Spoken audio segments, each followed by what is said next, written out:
Good evening and welcome to Wrestling Rewind. I am your host, Angel Amoroso, and I am joined by my co-host, the Iron Man, Tommy Cairo. Tommy. Hey, Angel. Hey, and we are here tonight introducing Wrestling Archives. And this evening, we are going to go over just through the hour, a list of professional wrestling television series and from every era, from the 50s to the 90s.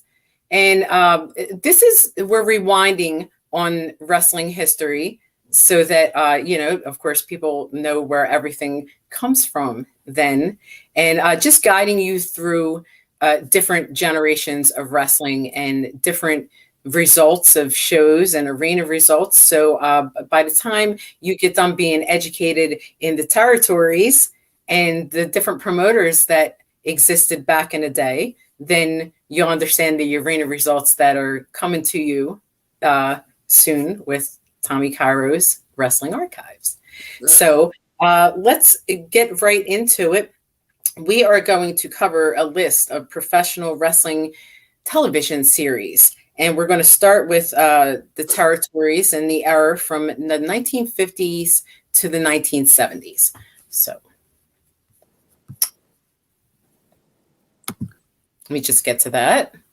And that's the TV era. Just a quick note, in the old days, when not everybody had a TV, when very few people, maybe one person on the block was well off enough to have a TV, what they would do is in all the appliance stores, they would set all the TVs to wrestling. And people would stand on the sidewalk and watch through the window, knowing that if they put wrestling on, more than likely people would go there and see it and have an example of what they could have in their living room and then start saving their pennies to get a TV. Or if one person in the neighborhood had a TV, everybody would go over there. So it was a big deal back then in that era when wrestling first hit TV. It was one of the first things that was featured regularly on television. Yeah, it's a great show to, gather up the family with. Back then, it was like, people would actually gather their families up and watch professional wrestling. So, great program to draw people in to buy television. They want to see that kind of action every week. And with the 1950s, provided that for them. So the series back then will go by series, country, the duration of the time of the promotion and how long it ran, and the number of episodes if available. So first off, we have Hollywood Wrestling from the United States. It was from the duration 1947 and 1955, and the promotion was NWA Hollywood Wrestling. Let's see. Now, if I'm not mistaken, that turned into wrestling from the Olympic Auditorium. I don't know at what point, but maybe we'll find that out. Okay, Hollywood Wrestling, also known as Wrestling from Hollywood, was an American professional wrestling television series which originally aired locally in Los Angeles on KTLA in the early 1950s, and by 1952 nationally Kinescope on the improvised Paramount television network. It was produced by Klaus Landsberg. So that was from the United States. And then there was Wrestling from Marigold. That was from the United States. The duration, it says Dumont, from 1949 to 1955. It was on WGN TV from 1955 to 1957. The promotion was produced by Fred Kohler Enterprises. And let's see. Wrestling from Marigold is an American sport program broadcast from Marigold Arena in Chicago, which aired on the Dumont Television Network from Saturday, September 17th, 1949 until March 1955. The show was either 90 or 120 minutes, usually on Saturdays at 9 p.m., and continued to be broadcast on WGN TV as a non-network show until 1957. That's a long show, an hour and a half to 2 hours. Wow. Yeah, really. Back then, I guess the family was gathered up. You could make it a long show back then with no problem. Then we have Portland Wrestling from the United States, syndicated 1953 to 1992. That's a long run. It is. That's a long run. Let's see, it's Pacific Northwest Wrestling. So those Portland Wrestling. Let's see. We did results on that yesterday. Yes, yes. Previous. Yes. Then we have Portland Wrestling, and that was from the United States, syndicated 1953 to 1992. Again, I'm sorry. You've heard that. Then we got Japan Pro Wrestling Alliance. If that was from 1953 to 1973, Japan Pro Wrestling Alliance. And then Saturday Night Wrestling from the United States, syndicated from 1954 to 1977 from the American International Wrestling Federation. So, wow. And then Heavyweight Wrestling from the United States, Dumont, 1956 to 1970, Capital Wrestling Corporation. So let's see, Heavyweight Wrestling is the first weekly televised wrestling program that was produced by the WWE, which at the time was a regional professional wrestling promotion called Capital Wrestling Corporation, a member of the National Wrestling Alliance. The show was hosted by Bill Malone in 1956, Mars Siegel from 1956 to 1959, and Ray Morgan from 1959 to 1970. And was taped at the Capitol Arena in Washington, D.C. The show debuted on January 5th, 1956, and aired until the summer of 1970, when Vincent James McMahon moved the television tapings to the Eastern Pennsylvania and replaced heavyweight wrestling with Wwf Championship Wrestling with and Morgan stayed with the Championship Wrestling until he was replaced by McMahon's son, Vincent K. McMahon. So that's the wrestling I grew up on, where I saw that incident with Bruno when he missed his flight and so on from that Capitol Arena with Ray Morgan. So he's the one I remember when I first started watching. Yes, yes. I remember you saying that. Okay. And then we have Stampede Wrestling from Canada, syndicated from 1957 to 1989. And then again from 1999 to the year 2000 under Stampede Wrestling. And that's the Hart family. It is. It went all the way up there. Okay. Stampede Wrestling was a Canadian professional wrestling promotion based in Calgary, Alberta for nearly 50 years. It was one of the main promotions in Western Canada and the Canadian prairies. Originally established by Stu Hart in 1948, the promotion competed with other promotions such as NWA All-Star Wrestling and Pacific Northwest Wrestling, and regularly ran events in Calgary's Victoria Pavilion, Ogden Auditorium, and the Stampede Corral between 1948 and 1984. Wow, weird. Yep. Bought out by promoter Vince McMahon, the company was briefly run by WWF before being sold back to the Hart family the following year. Run by Bruce Hart until January 1990. He and Ross Hart reopened the promotion in 1999 and began running events in the Alberta area.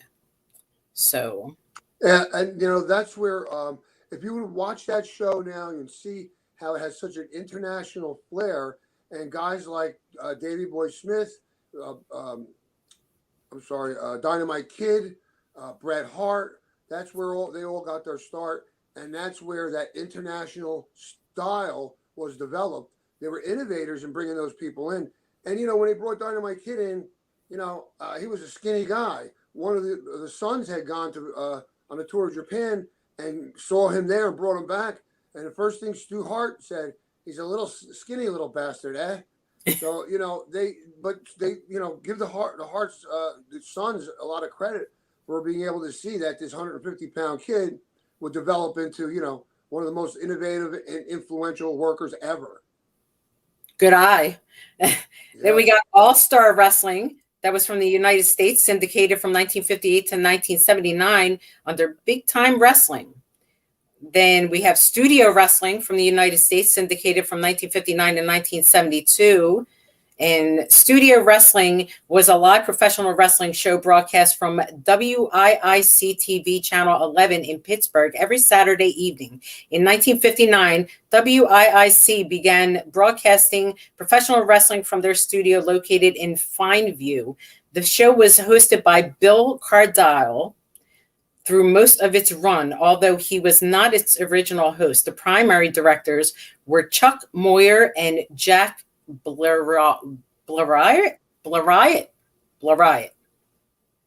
Pardon me if I said that wrong. Then we have Wrestling at the Chase from the United States, syndicated from 1959 to 1983 from the St. Louis Wrestling Club. And Wrestling at the Chase is a professional wrestling television series of local and national historical importance in the field of television wrestling.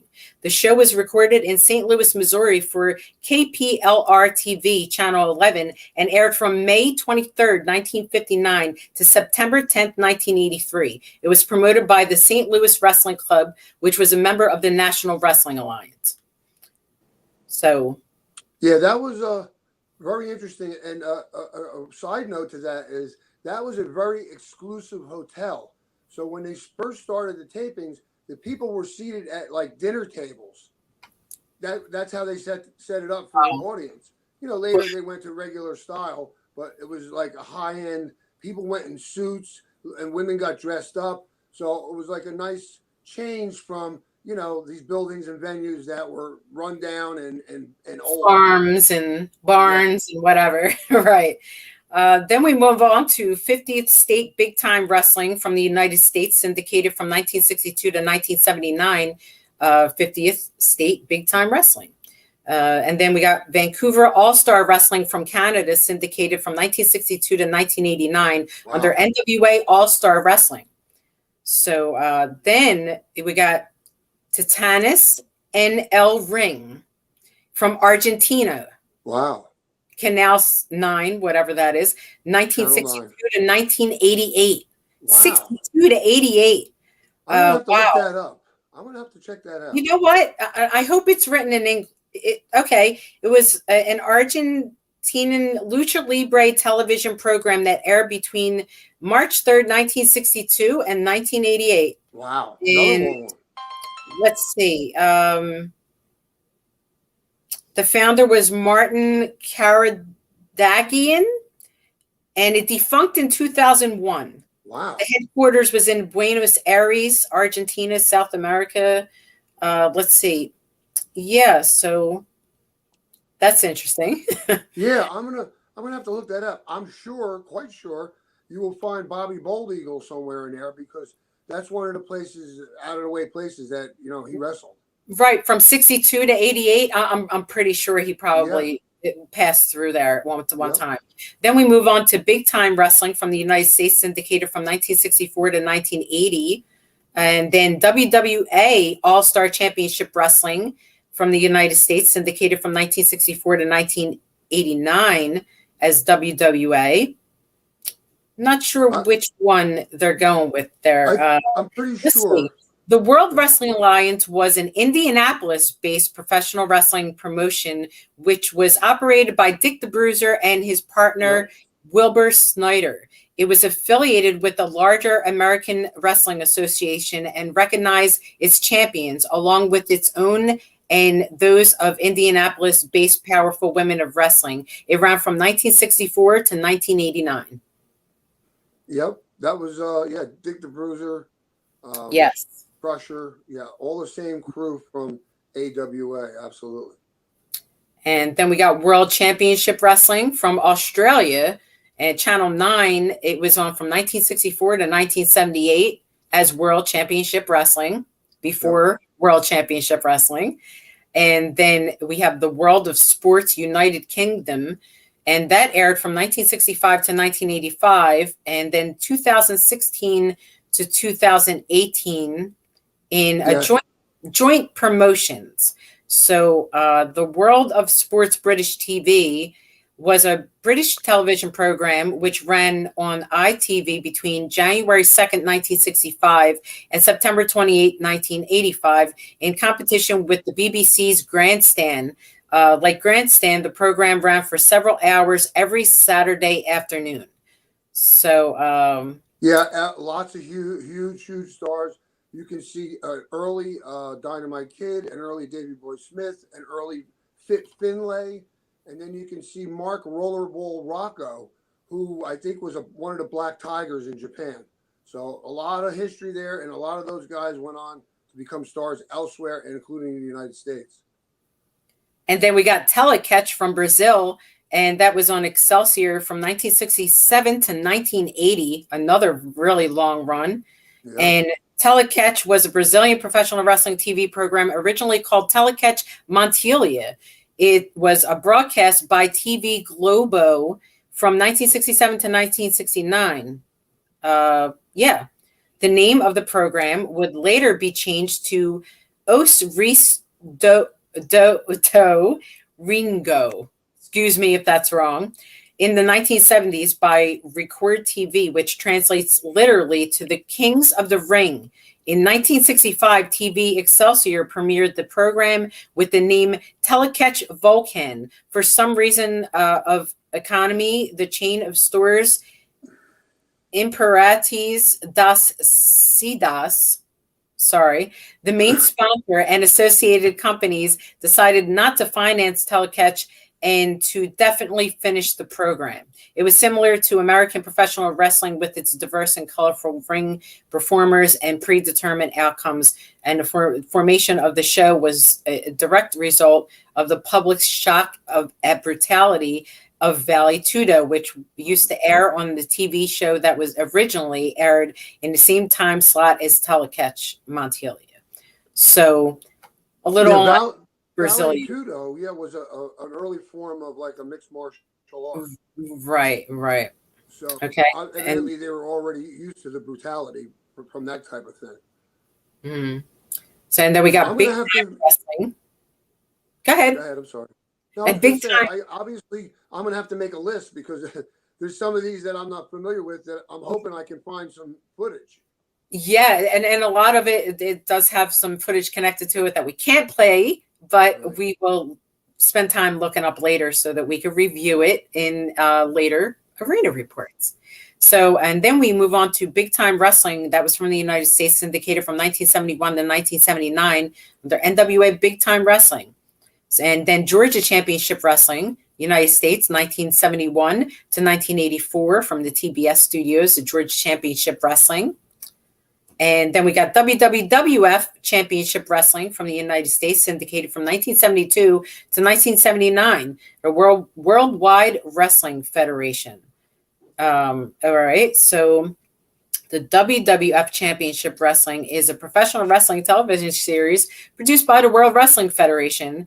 WWF, now known WWE, it aired from 1972 to August 30th, 1986, and was the original television show of the WWF, originally produced under the Worldwide Wrestling Federation banner.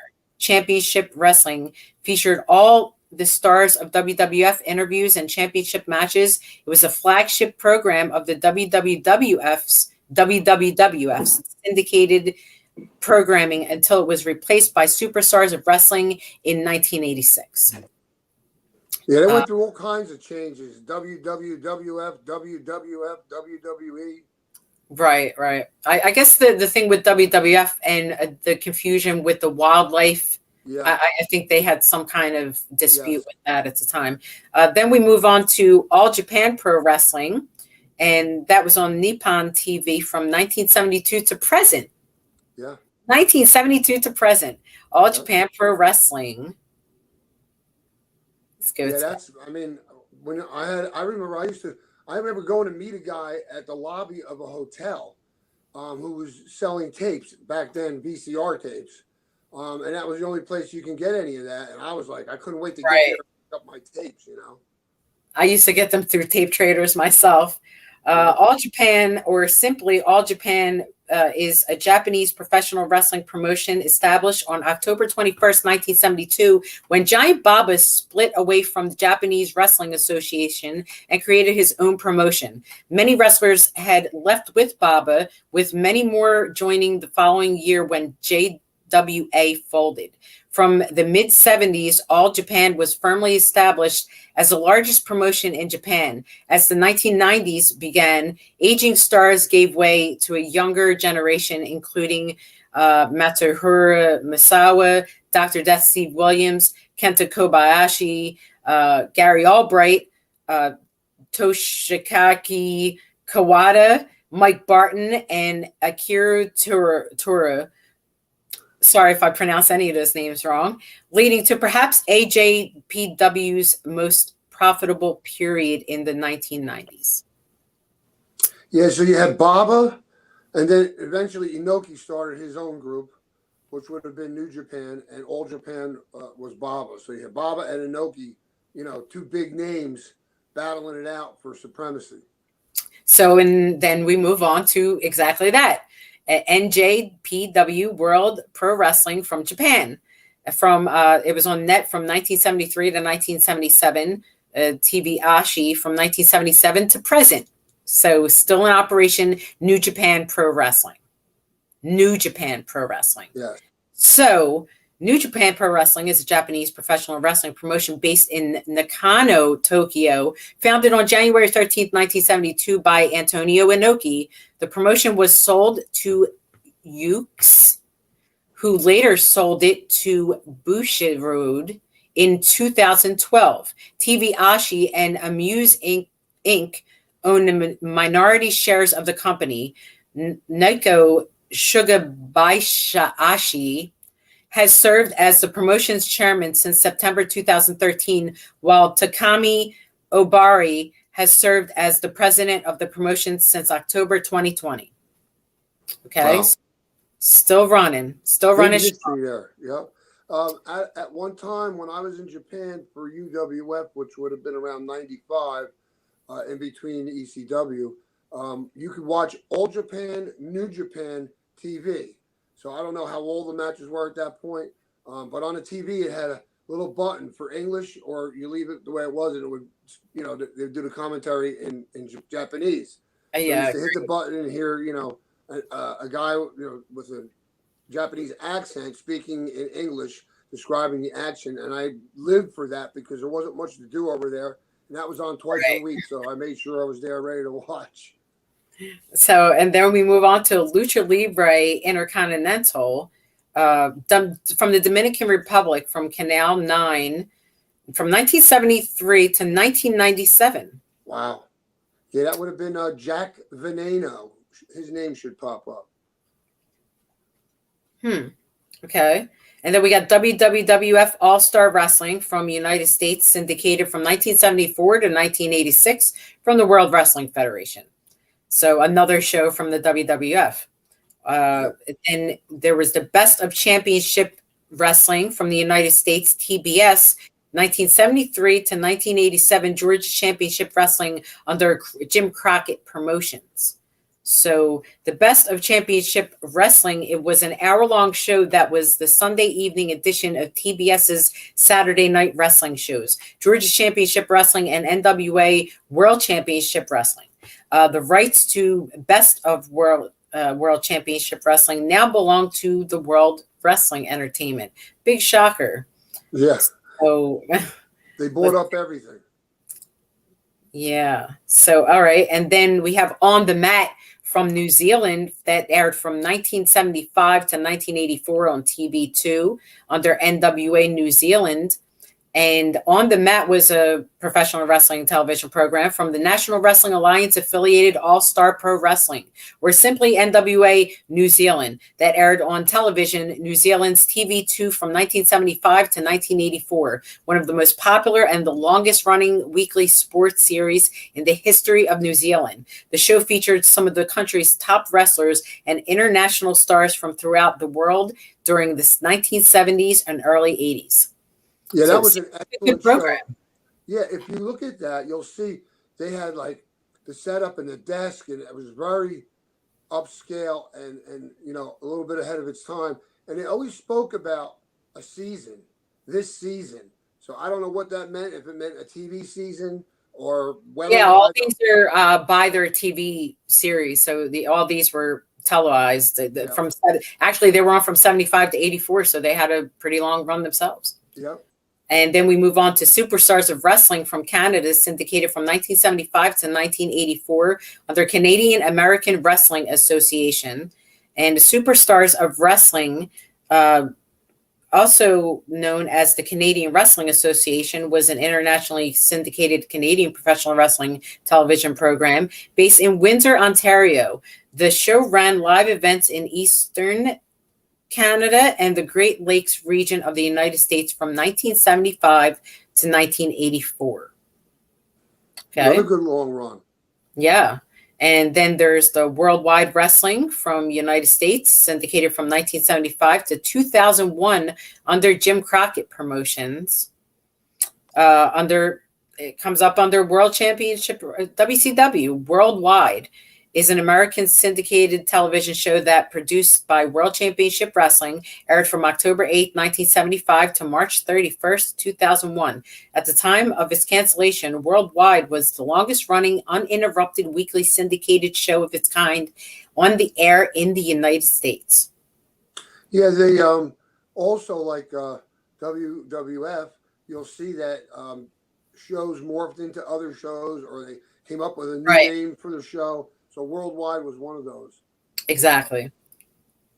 So, and then we got Cwa Championship Wrestling from the United States from WMCTV from 1977 to 1989 under Continental Wrestling Association. And Continental Wrestling Association, the Championship Wrestling Association, was a wrestling promotion managed by Jerry Jarrett. The CWA was the name of the governing body for the Championship Wrestling Incorporated promotion, which was usually referred to as Mid-Southern Wrestling or the Memphis Territory. This promotion was a chief NWA territory during the 1970s and the early 1980s while operating out of Tennessee and Kentucky. The CWA was a member of the National Wrestling Alliance until 1986 and affiliated with the American Wrestling Association until 1989. In 1989, the CWA merged with the World Class Wrestling Association to form the United States Wrestling Association, thus USWA, thus ceasing to exist as a separate entity. Lance Russell and Dave Brown were the TV commentators and hosts for the Memphis territory, including Continental Wrestling Association. They both actually did commentary to my match in 1985 when I wrestled Miss Texas. So very exciting stuff there. Lance Russell, always great to have him do your match's commentary. Yeah, so, he was the one who did that personalizing. Come on, Jerry. You know, yes. Bill, come on now. Let's get these guys out of here. That's enough. You know, it was awesome. Great stuff. So, and then we're moving on now to the 1980s wrestling boom. So again, we go by series, country, duration of the series, and the promotion. We start off with WWF All-American Wrestling from the United States on the USA Network from 1983 to 1994 under the WWF. And another WWF show. WWF now I'm sorry, I keep stepping on you. That's okay. Again, you're talking now. Now we're talking about the cable television era. So we've moved from these little studios. Now you got a network, USA Network. So much more a larger area that they were. You know, the show was shown in a much larger audience than before. Right.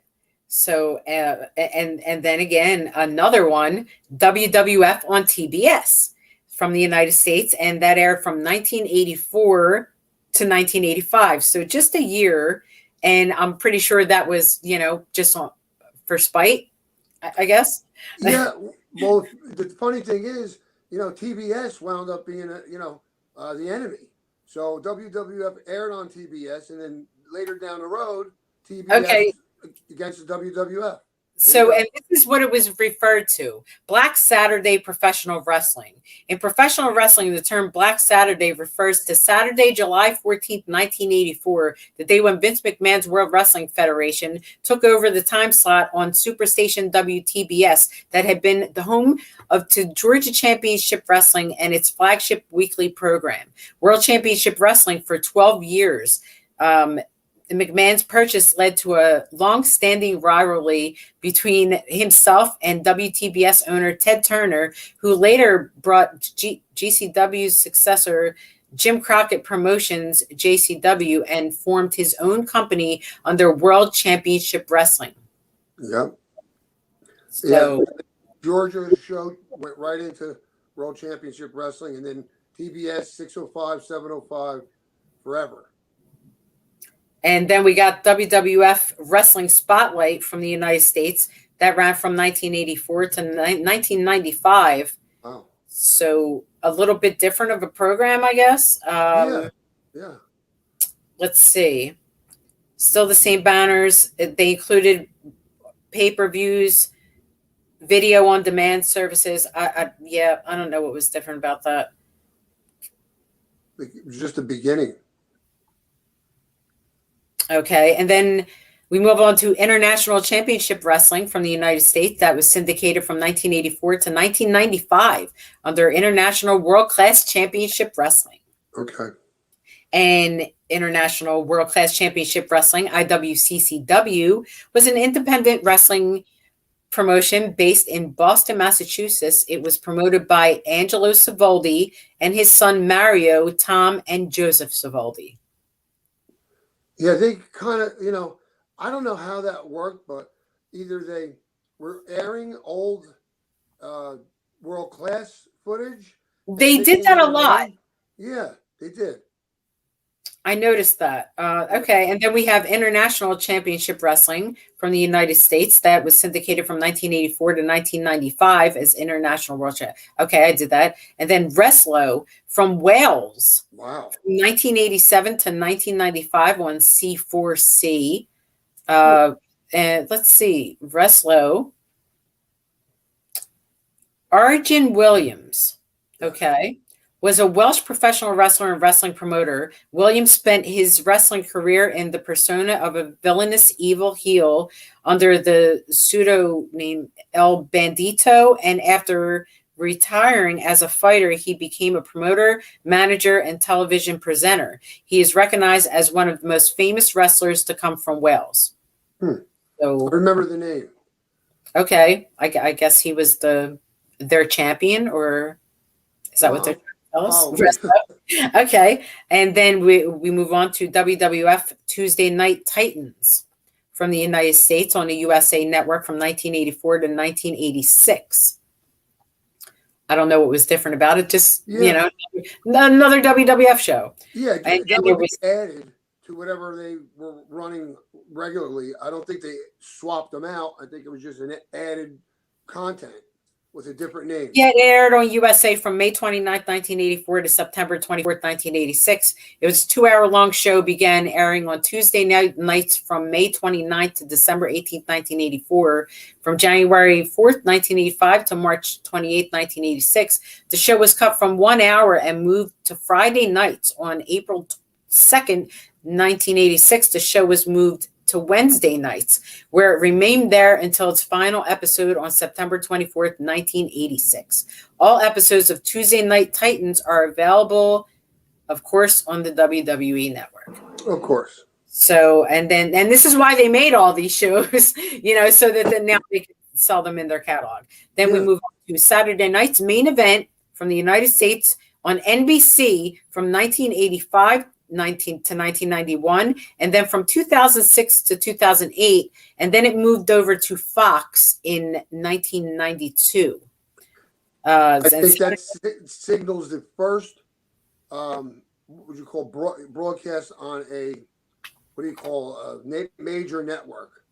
Well, okay, produced by WWE, now WWF, whatever. Premiering in 1985, it was originally aired on NBC in the United States as 29 occasional replacements for Saturday Night Live until 1991, then twice on Fox in 1992. It was revived in 2006 for 5 NBC episodes before ending in 2008. In Canada, it also aired on City TV and Global Television Network in order to meet, substitution rights or whatever. I don't know what that means, but okay. And then moving on to another WWF show, WWF Primetime Wrestling, and that ran on the USA Network from 1985 to 1993. Let's see what was different about this. It aired from January 1st, 1985 to January 4th, 1993, precursor to Monday Night Raw. Primetime Wrestling was a 2-hour-long weekly program that featured the stars of the World Wrestling Federation. The program featured wrestling matches, which were, house shows from Madison Square Garden, interviews, promos, feuds, announcements of upcoming local shows, pay-per-views. Primetime Wrestling would also air matches and interviews from other WWF programmings, such as Superstars of Wrestling and Wrestling Challenge. Episodes 61 to 227 of Primetime Wrestling are available, of course, on the WWE Network. Now, the funny thing about the WWF at this point, they've ceased to do any studio-type wrestling. So while the other groups were doing studio wrestling, they were moving into, like you said, taping house shows and so on. Well, you could see on a list here, it's like year by year, they would end one show, and then it's like the very next year, it pops up another show. So here goes another one, WWF Wrestling Challenge, United States, syndicated from 1986 to 1995. So, and then, okay, I don't know what was different about this. Let's see. Let's see. The matches primarily saw top tier and mid-level talent versus jobbers. At times, and they put jobbers there. There was a feature match at times between the main event talent with WWF. I don't know. As with other syndicated WWF programming, the show promoted WWF events and house shows, media marketing. So pretty much the same format, but given jobbers exposure, I guess. Yeah, and then also it said they had every once in a while had a feature match, so then you felt like you were getting something special. Yeah, taking a look at the Journeyman. Yes, absolutely. And then we have AWA Championship Wrestling from the United States, and that was on ESPN from 1985 to 1990 as American Wrestling Association. And American AWA Championship Wrestling is a professional wrestling television series that aired on cable sports network ESPN from 1985 to 1990. It was a continuation of the earlier ESPN program, Pro Wrestling USA, the cooperative venture between the American Wrestling Association and several National Wrestling Alliance NWA affiliates, most notably Jim Crockett Promotions. On February 26, 2008, ESPN Classics began re-airing AWA Championship Wrestling episodes, along with the ownership of the AWA intellectual property by the WWE. All the episodes are available, of course, on WWE Network. So that really gave them a lot of exposure being on ESPN. I remember I was working at the Ritz-Carlton Hotel as a house detective, they called it. And I would make sure I got a room key for, a room that was vacant. And I go up there and I watch AWA wrestling. Get your wrestling in while you're working. Why not? Yeah. Okay. And then there was WWF Superstars of Wrestling, the United States, syndicated from 1986 to 1996. From the USA Network from 1996 to the year 2000, and then on TNN from the year 2000 to 2001. So WWF Superstars of Wrestling, 1986 is the flagship program, is their syndicating program. Okay, so same. Yep. And then moving on, we got the Universal Wrestling Federation, UWF, syndicated from 1986 to 1987. Universal Wrestling Federation was run by Bill Watts. I don't know why it seemed like it's so much longer than that, right? You're right. So The Universal Wrestling Federation was a 1986 rebranding of wrestler turned owner Bill Watts' Mid-South Wrestling promotion. Watts' goal was to elevate his promotion from a relatively smaller regional level business to a national level rival for the WWF, now known as the WWE. However, Watts' business strategy quickly swung from overnight success to catastrophic failure, resulting in the 1987 sale of the UWF to another rival, Jim Crockett Promotions, owner of Mid-Atlantic Wrestling, Georgia Championship Wrestling, and the National Wrestling Alliance, NWA's most important championships and the predecessors of World Championship Wrestling. The promotion began as the NWA territory, NWA Tri-State, founded by Leroy McGurk in the 1950s. Tri-State, Mid-South, UWF promoted in Oklahoma, Arkansas, Louisiana, and Mississippi until 1987. That was some stuff that stuck with you so much that you really thought it was on longer than that. Only a year. I'm shocked. Yeah, unless we confuse it with Mid-South, because it's Bill Watts. Yeah.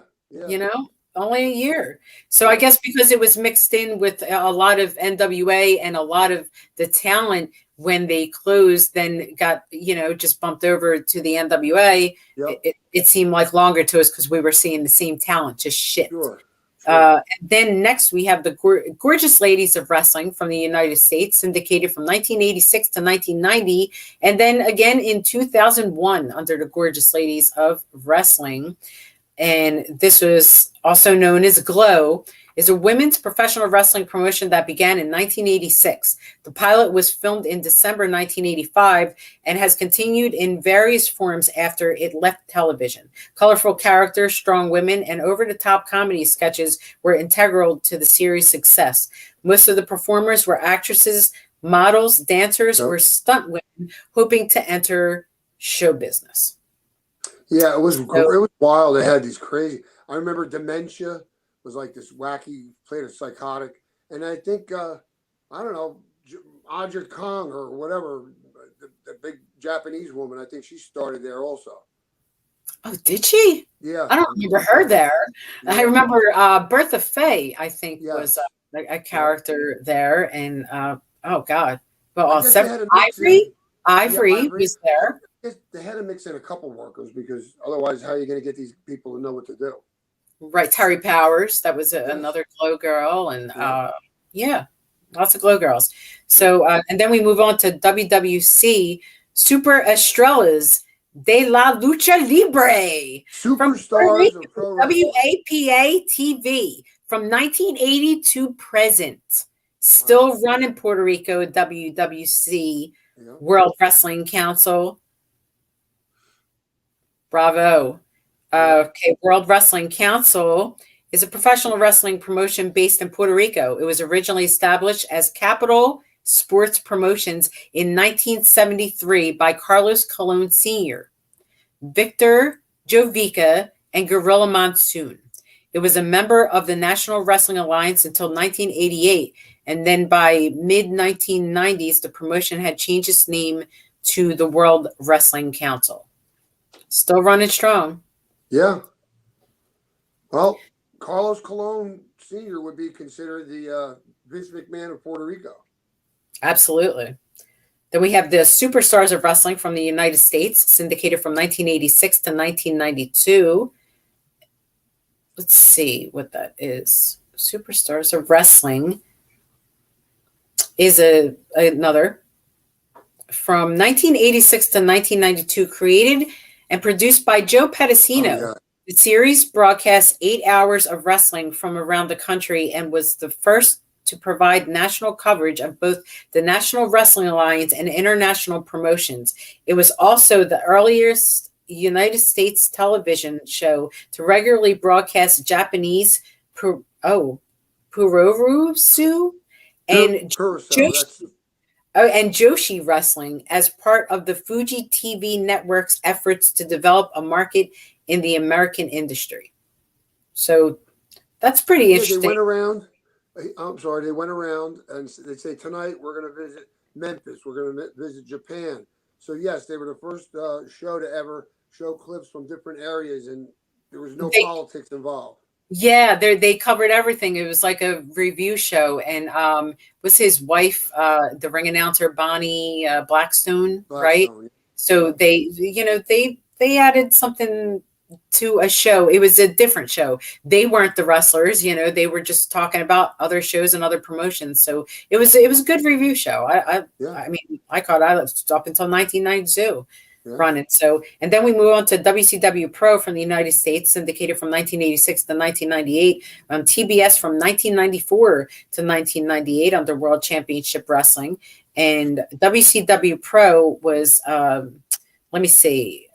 was part of the WCW Disney tapings. So it's when they taped the Disney studios. The rights to WCW Pro now belong, surprisingly, to WWE, and 161 episodes of Mid-Atlantic Championship Wrestling are now available on WWE Network. Of course.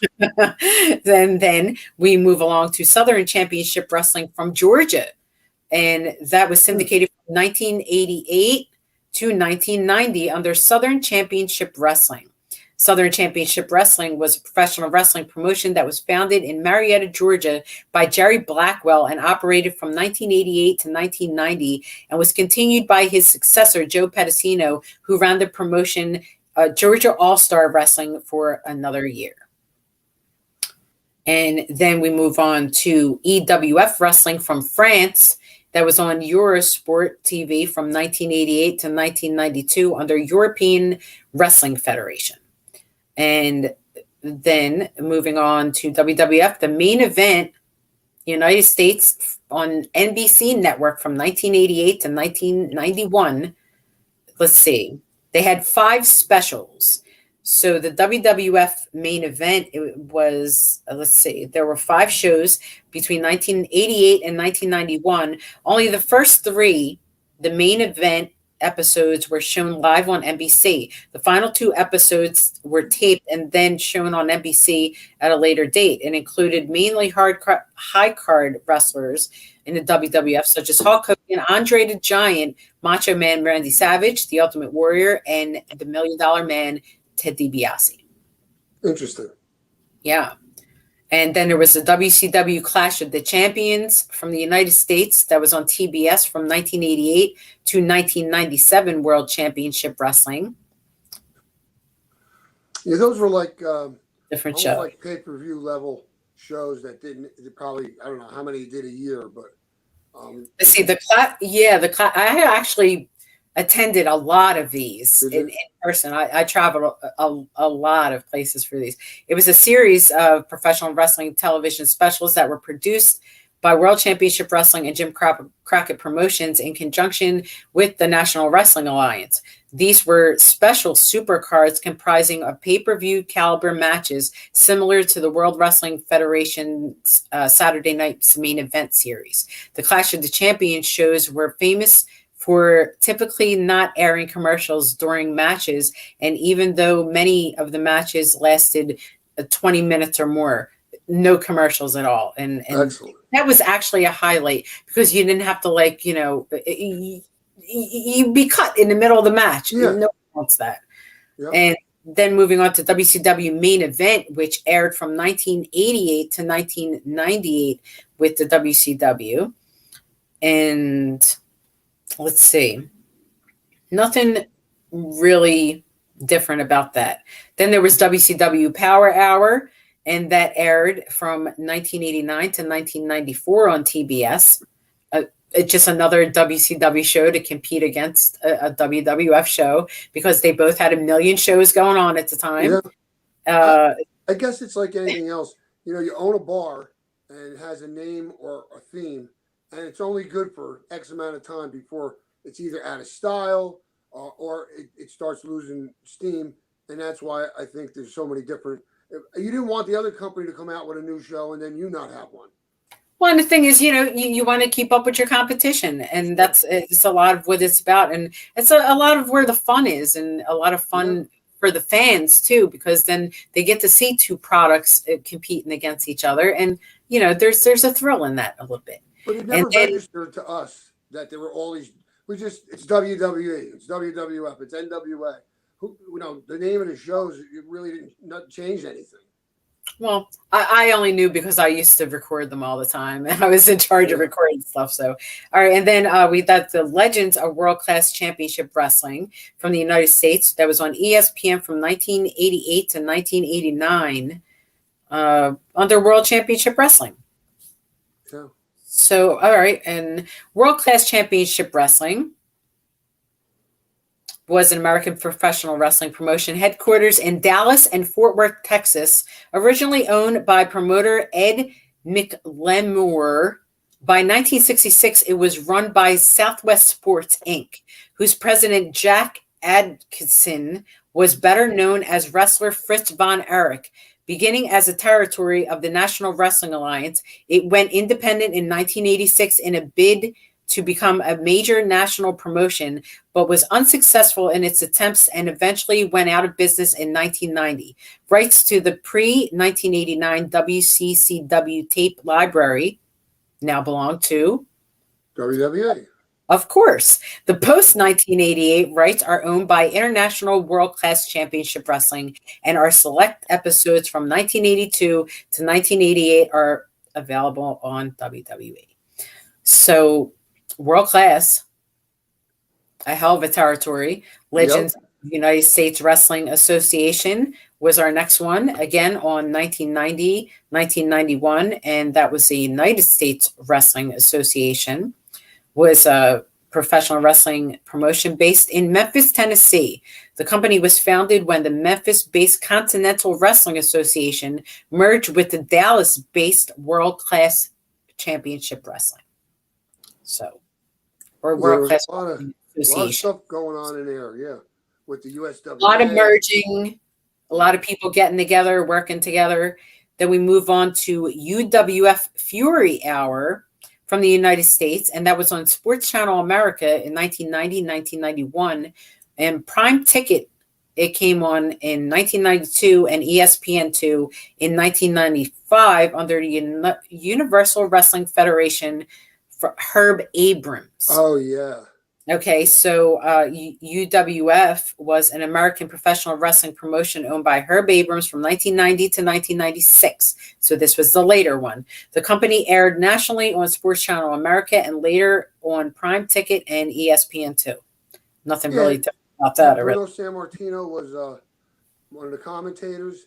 And a funny story real quick about that belt was made by my friend Mike V, who made a lot of the ECW belts. And it was called the FU belt because next to the center plate, it said UWF, center plate, UWF. So it was FU. That's great. Yeah. So let's see. Then we have, UWF Fury Hour. And then we have the main event from New Zealand from TV3. And that was just the year 1990 under NWA New Zealand. And the main event is advertised as something called On the Mat. Yes, it was a professional wrestling television program for the National Wrestling Alliance affiliated All-Star Professional Wrestling ASPW, or simply NWA New Zealand, that aired on Television New Zealand's TV2 from 1975 to 1984. One of the most popular and longest running weekly shows series in the history of New Zealand. The show featured some of the country's top wrestlers and international stars from throughout the world during the 1970s and early 80s. So On the Mat. One of the announcers, I think, was Lord Athol Leighton. I'm not sure, but I know there was somebody of note that we would know from just being a popular wrestler, was one of their commentators. That's great. So I think we gave a pretty thorough history. Not going to really get into the 90s because That's more of a current rewind than the material that we're covering. And I think we did a good amount from the 50s right up to the 90s, throughout the 80s and right up to the 90s. So to familiarize yourself with the territories there were, the promoters that were putting on shows, and then, you know, some of the people that were working in the area and the TV shows that were on air. What we were watching, you know, that's what was promoting the future of professional wrestling from the WWF and the Memphis areas and like all over the world. So we get a feeling of where these places are, so that then now in the future, when we talk about them, everyone can know what we're talking about. Yeah, and you can see the progression from early TV studios and, you know, smaller networks. Then you went into NBC, which not much wrestling beyond the 50s and 60s was on network television, as you could see. NBC is the only thing you really heard. ESPN is a cable station, so I wouldn't call that, you know, a major network, but it did open up, you know, the scope for people to see wrestling that they weren't previously able to see. ESPN was great for that because they did ESPN Classics. Yeah, they really were. They did the rewind with, like, you know, World Class and even IWCCW and, you know, up to the more current shows. So ESPN was really a great network for wrestling, I think. It was. And again, you know, within the framework of what we did tonight, you could see the progression, how things changed, and it got bigger and bigger, more shows added, and the competition was really heating up at that point. Way before the Monday Night Wars, you know, it was already happening. Thank you for joining us on Wrestling Archives. And we will be here every Sunday night at 7 p.m. on YouTube, on the Monty and the Pharaohs network here. So please join us back next week while we uncover wrestling history in Wrestling Archives. And until then, from my co-host Tommy Cairo, I am the Virgin Princess Angel, saying have a nice night and a nice life. Good night.